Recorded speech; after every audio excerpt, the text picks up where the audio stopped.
Okay, Module 6, the biggest module. So here we go. Module 4 should be done in Module 5.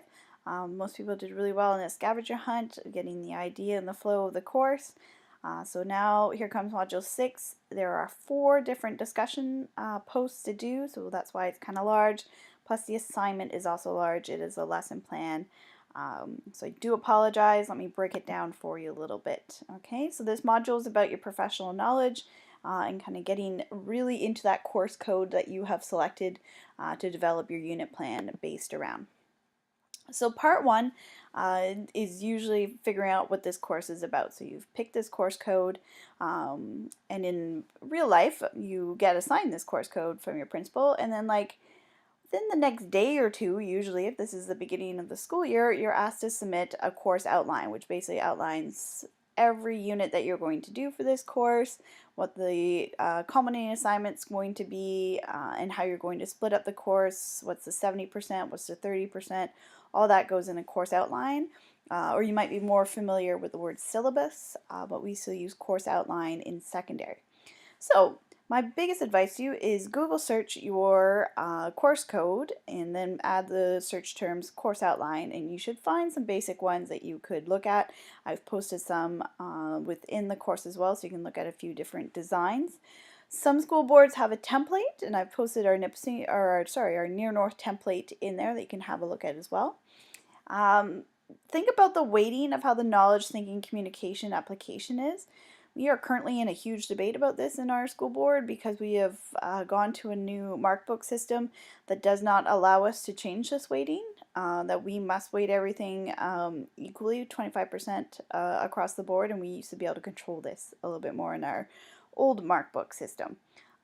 So whatever you want to outline on that course outline, I'm just adhering to the 25% across the board right now because that's what my school board has chosen to do.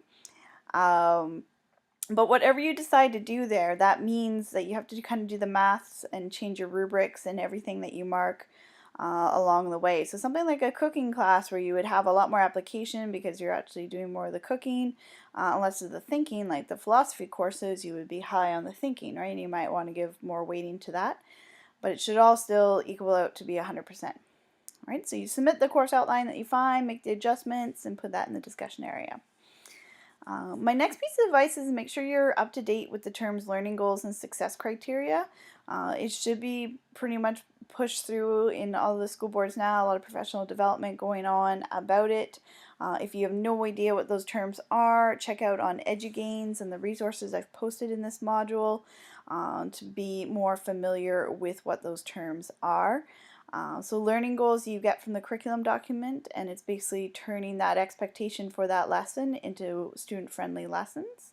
Versus the success criteria is kind of the rubric, or what are they going to be marked on, what should they be marked on.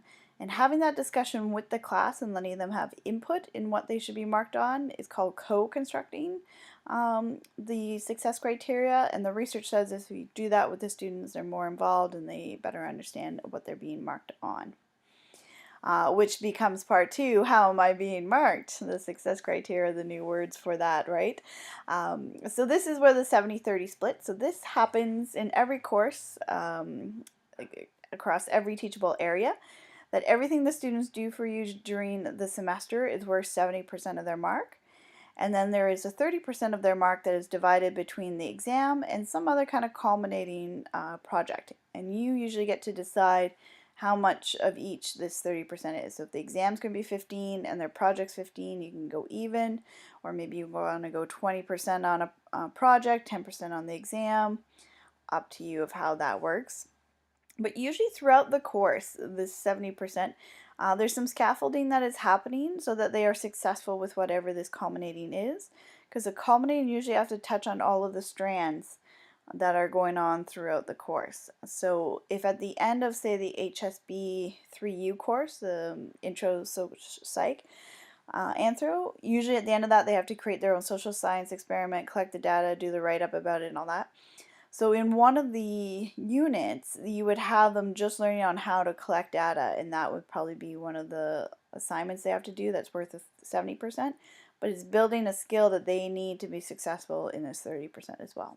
So just consider that with your scaffolding and how you're laying out your units.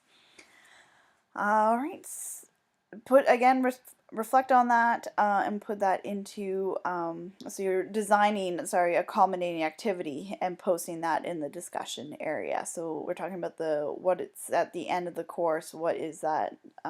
Some people call it summative as well. What is going to be that big thing at the end that they're going to do?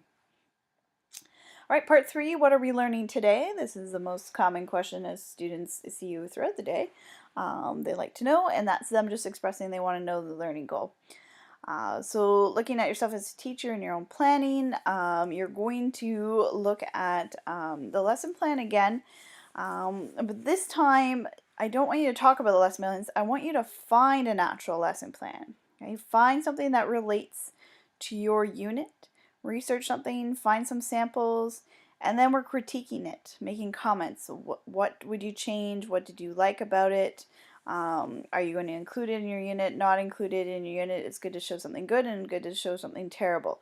So that's the point of this one, is to look at someone else's lesson plan and critique it. And then that's also what's usually you take whatever resource you find here and you redesign it and create your actual lesson plan based on it. Right, so post some other lesson plan that you find and critique it for part 3. Part 4 is just a reminder of higher order thinking, that we are trying to get our students to reach that level of thinking, that they're not just memorizing facts and giving them back to us, right? That we are trying to engage the students into some kind of deeper level. So that it's just a small little exercise that gets you to think about how could you use one small resource like a newspaper article and engage them in some critical thinking and develop a whole lesson based on that, and hopefully something that you could incorporate into your unit plan as well.